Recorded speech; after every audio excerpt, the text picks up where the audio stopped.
सूरज ने ईशा को नौकरी से निकाल दिया था। उसके हिसाब से यही सही था, दूरी ही बेहतर थी। लेकिन सच तो यह है कि कुछ फैसले दिल से नहीं, हालात से लिए जाते हैं।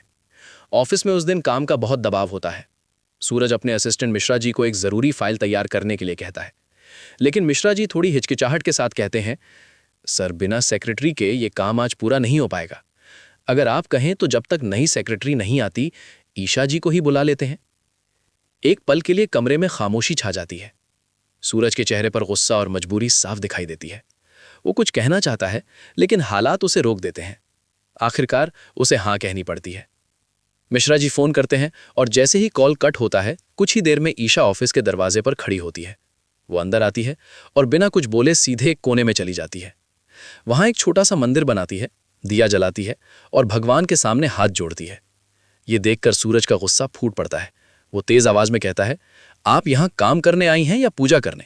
अगर रूल्स फॉलो नहीं कर सकती तो आप जा सकती हैं। ईशा चुप रहती है, कुछ नहीं कहती, बस अपना काम शुरू कर देती है। लेकिन दोस्तों, असली कहानी यहां से शुरू होती है। कुछ देर बाद जब पूरा ऑफिस अपने काम में लग जाता है, सूरज अकेले उसी कोने में जाता है जहां ईशा ने मंदिर बनाया था। वो एक पल के लिए रुकता है, फिर धीरे से हाथ जोड़ता है और आंखें बंद करके प्रार्थना करता है। उसके चेहरे पर एक अजीब सी शांति होती है। वो मन ही मन कहता है, धन्यवाद इस बेजान जगह को घर जैसा बना देने के लिए। और ये सब ईशा दूर खड़ी देख रही होती है। उसकी आंखों में चमक आ जाती है। वो समझ जाती है कि सूरज का गुस्सा सिर्फ दिखावा है। उसके दिल में आज भी वही प्यार जिंदा है। लेकिन कहानी यहीं खत्म नहीं होती। दूसरी तरफ गुलाब हवेली में एक बड़ा आयोजन होने वाला होता है। सूरज अपनी बहन कालिया और आरव की एनिवर्सरी के लिए एक शानदार पार्टी रखवाता है। वो चाहता है कि घर में खुशी लौट आए और पुराने गिले शिकवे खत्म हो जाएं। पूरा हवेली सजाया जाता है। रोशनी, संगीत, हंसी, हर तरफ खुशी का माहौल होता है। लेकिन हर खुशी के पीछे एक साया भी होता है, और इस बार वो साया है आकाश। आकाश पहले से ही एक खतरनाक प्लान बना चुका होता है। वो आरव से मिलता है और उसे भड़काता है। वो कहता है, देख रहे हो, जिसने तुम्हारा घर सील करवाया वही आज तुम्हें उसी घर में अपनी ताकत दिखा रहा है। ये पार्टी नहीं, उसका अहंकार है। आरव पहले से ही गुस्से में होता है। आकाश की बातें उसके दिल में जहर घोल देती हैं। शाम होती है, पार्टी शुरू होती है। ईशा थोड़ी देर से पहुंचती है। जैसे ही वो हवेली के अंदर कदम रखती है, उसकी पुरानी यादें ताजा हो जाती हैं। वो वही जगह है जहां कभी वो इस घर की बहू थी, जहां हर दीवार उसके अपनेपन की गवाह थी। वो देखती है, ताई माँ, अरविंद जी, रिया सब हंस रहे हैं। उसकी आंखों में आंसू आ जाते हैं, खुशी के और दर्द के। लेकिन तभी उसकी नजर एक कोने में खड़े आकाश और आरव पर पड़ती है। उसे कुछ अजीब लगता है, लेकिन उसे सच्चाई नहीं पता होती। असल में आकाश आरव को शराब पिला रहा होता है और उसके दिमाग में नफरत भर रहा होता है। धीरे धीरे नशा और गुस्सा दोनों अपना असर दिखाने लगते हैं। और फिर आता है वो पल जब केक काटने का समय होता है। सब लोग इकट्ठा होते हैं, हंसी मजाक चल रहा होता है। तभी अचानक आरव जोर से हंसते हुए चिल्लाता है।